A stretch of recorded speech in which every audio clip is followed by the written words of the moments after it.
हम कौन सा चैप्टर कर रहे हैं? पैराबोला। Conic section. सक्सेसफुली हमने स्ट्रेट लाइन और सर्कल को खत्म कर दिया है। हाँ ना? बहुत अच्छे से सर्कल के आप डाउट्स भी पूछ रहे हैं, तो सही बात है क्या?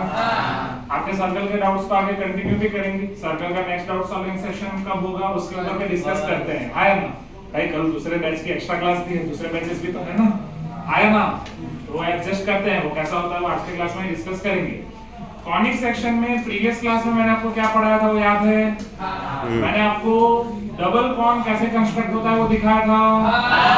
डबल कॉन के साथ एक प्लेन के अलग अलग एंगल से किस तरीके से आपको कॉनिक्स मिलते हैं वो समझाया था। कब सर्कल मिलेगा, कब इलिप्स मिलेगा, कब पैराबोला, कब हाइपरबोला। और जब वो डबल कॉन के सेंटर से पास करेगा या मैं बोलूं डबल कॉन के वर्टेक्स से पास करेगा तो कौन सी चीजें मिलेंगी वो हमने देखा था। है ना? उसको हमने देखा था ग्राफिकली एज वेल एज उसको हमने देखा था अलजेब्रिकली। है ना? ग्राफिकली मैंने ये सारी फिगर्स ड्रॉ की थी और मेरी ड्राइंग तो काफी बुरी है, अच्छी है। और अच्छे से पता चलेगा ये सारी चीजें जब हम इसको 3D में देखेंगे। तो 3D में जियोजेब्रा टूल है, जियोजेब्रा टूल की मदद से मैं सारी चीजें आपको समझाने की कोशिश करता हूं। तैयार हो समझने के लिए? समझिए, ये डबल कॉन आपको दिख रहा है। डबल कॉन को हम अलग अलग पॉइंट ऑफ व्यू से भी देखेंगे। ये समझ में आ रहा है क्या?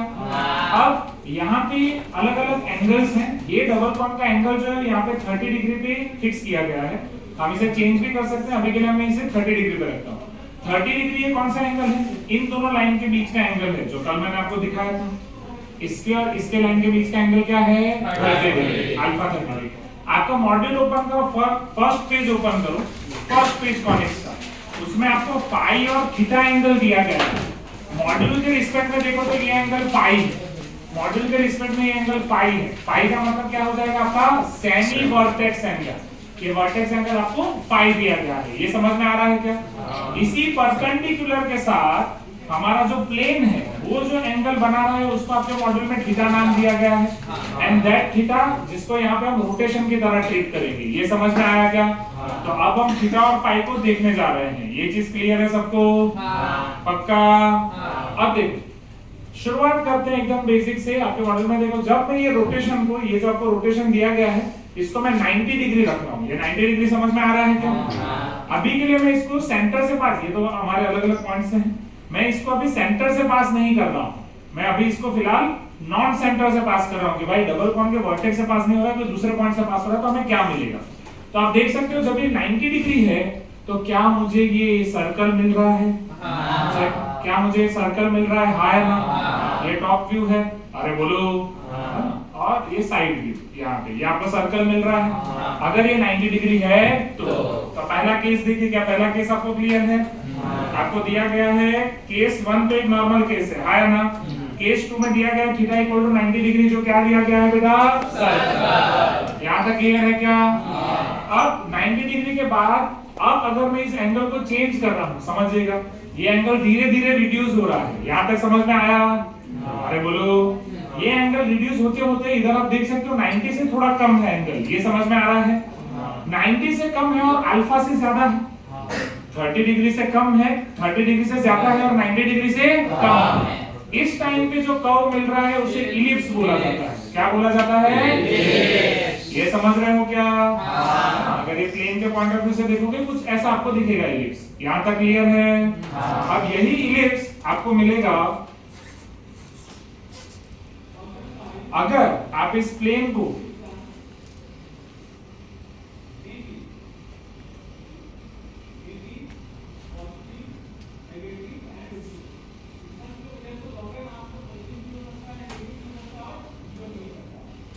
अगर मैं इस प्लेन को सिर्फ ये पॉइंट से नहीं कोई दूसरे पॉइंट से भी पास करूं तो भी मुझे मिलेगा। हाँ या ना?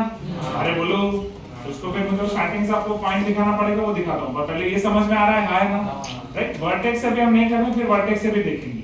चलिए, ये समझ में आया क्या? अब आप देखिए जो आपका रोटेशन है वो 30 डिग्री के नजदीक पहुंचने जा रहा है। जब ये एग्जैक्ट 30 डिग्री हो जाएगा, ये दिख रहा है क्या? तो एग्जैक्ट 30 डिग्री पे आप ध्यान से देखो, आपको जो कर्व मिल रहा है वो पैराबोला। ये समझ में आया क्या? ये आपको क्या मिल रहा है? पैराबोला। ये चीज आपको और अच्छे से भी समझाऊंगा। ये चीज क्लियर हुई क्या? ये आपका हुआ इसके बाद वाला केस। अब आपके मॉडल में एक जगह पे देखो case 2 theta equal to 5 which is parabola, theta और 5 दोनों सेम है तो क्या मिल रहा है, पैराबोला। इलिप्स वाला केस मॉडल में केस 3 दिया गया है। देखिए अब मॉडल में एक चीज करेक्ट कर दो, उधर theta less than 5 less than 90 दिया गया है इलिप्स वाला केस, समझ रहे हो क्या? वो एग्जैक्टली क्या होगा, पाई less than theta less than 90, जो थीटा है वो 90 से कम होगा और पाई से ज्यादा होगा। भाई समझे कि नहीं समझे? अरे बोलो, उसे करेक्ट कर दें एकदम। अगर मैं इनिशियली शुरू करूं समझिएगा वापस, तो जब हमारा थीटा वो 90 से कम है और पाई से ज्यादा है तब इलिप्स मिल रहा है कि नहीं? समझे क्या? कर पाओगे? चलो आगे बढ़ा जाए। अब देखो, अब रोटेशन को और रिड्यूस कर रहा हूं। जब रोटेशन मेरा थीटा से भी रिड्यूस हो गया, अगर मॉडल के हिसाब से 30 डिग्री से भी रिड्यूस हुआ कि नहीं, तो आपको क्या मिल रहा है, हाइपरबोला। ये चीज क्लियर है क्या? पक्का? श्योर? हाँ या ना? अब वही चीज अगर मैं इसके सेंटर के रिस्पेक्ट में देखूं तो इधर सेंटर है क्या? अगर मान लो सेंटर से पास कर रहा है, ये 90 डिग्री है तो point circle which is nothing but point. हाँ या ना? एंगल रिड्यूस हो रहा है, 30 से ज्यादा होगा और 90 से कम होगा, तब आपको इलिप्स की जगह क्या मिलेगा, पॉइंट इलिप्स। हर केस में पॉइंट ही मिल रहा है ना भाई। अब समझिएगा मेन केस जिसका विजुअलाइजेशन मेरी ड्राइंग में आपको नहीं हुआ था। जब थीटा और फाई को अगर मैं सेम कर रहा हूं तो ये 30 डिग्री होगा क्या? तो जब यहां से पास नहीं हो रहा था तब क्या मिल रहा था, पैराबोला। और जब पॉइंट से पास हो रहा है तो क्या मिल रहा है? इसको समझ सकते हो क्या? इसको अगर ध्यान से देखो तो ये प्लेन जो है वो इस सरफेस के लिए टेंजेंट प्लेन बन रहा है क्या? क्या ये विजुलाइज कर सकते हो आप? ये पूरी सरफेस है, उसको टेंजेंट प्लेन का काम कर रहा है। 2D में हमने देखा एक कर्व पर लाइन टेंजेंट होती है तो एक पॉइंट पे टच करती है, पॉइंट ऑफ कांटेक्ट आपको एक पॉइंट मिलता है। आया ना? एक सरफेस को एक प्लेन टेंजेंट होता है तो क्या मिलेगी, एक लाइन। ये समझ में आया क्या? तो थीटा इक्वल टू 5 पे आपको क्या मिलेगी, सिर्फ एक लाइन। ये चीज क्लियर है? पक्का? श्योर? अब उसी में ये एंगल और कम हो रहा है। अगर जब ये थीटा इक्वल टू 5 हुआ तो आपको क्या मिला, एक लाइन। हाँ या ना? जब थीटा 5 से भी कम हो गया तो वो टाइम पे देखिए, जब थीटा 5 से भी कम हो गया तो आपको इंटरसेक्टिंग लाइंस मिलेंगी, पेयर ऑफ स्ट्रेट लाइंस मिलेंगी। हाँ या ना? ये देखें, जो पहले क्या मिल रहा था, हाइपरबोला, अब आपको ये क्या मिल चुका है, पेयर ऑफ स्ट्रेट लाइंस। क्या ये कांसेप्ट क्लियर है? श्योर? ये 3D में विजुअलाइजेशन क्लियर है? अब ये 3D को मैं आपको 2D के साथ कंपैरिजन दिखाता हूं तो आपको वो भी और अच्छे से पता चलेगा। इधर देखिए, वही सारी चीजें अब 3D का 2D के साथ देखेंगे। जो हमें यहाँ पे मिलेगा वो इधर दिखेगा। ये समझ में आ रहा है क्या? प्लेन में 2D की चीज यहाँ पे दिखेगी। अल्फा अभी हमने 30 डिग्री रखा था क्या?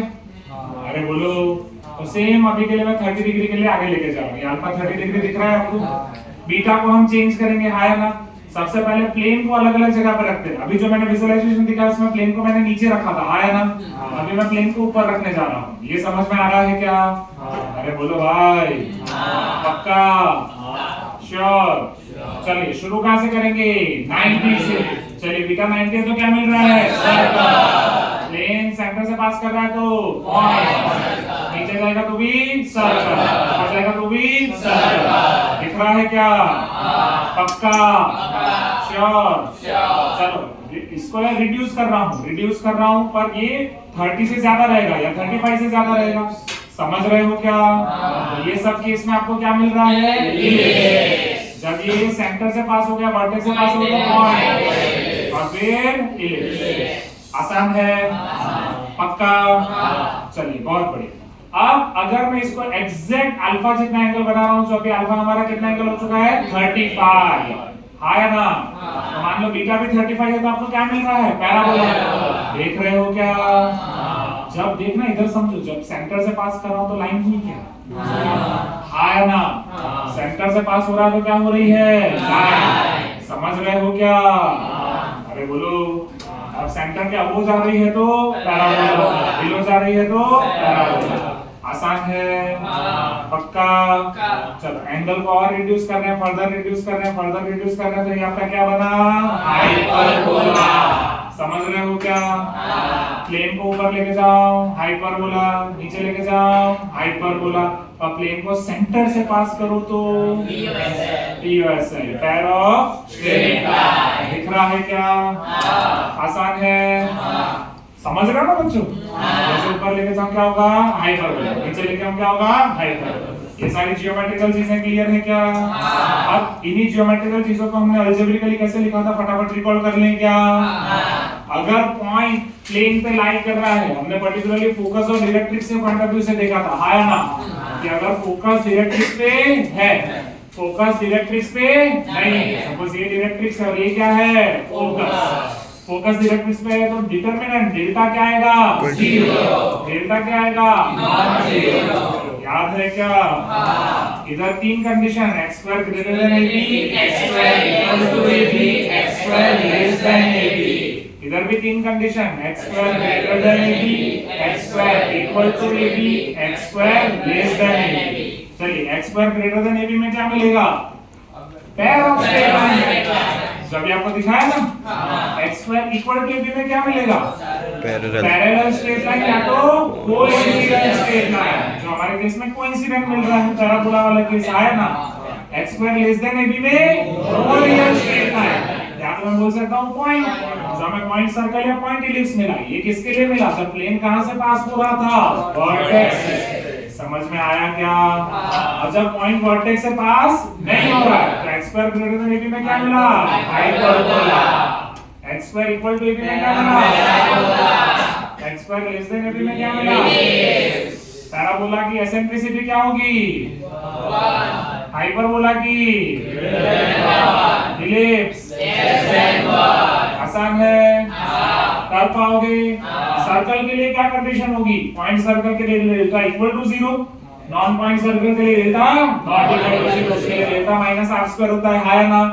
a और b क्या होना चाहिए? सेम। h क्या होना चाहिए? 0। ये कांसेप्ट क्लियर है? आगे बढ़ा जाए। Thank you.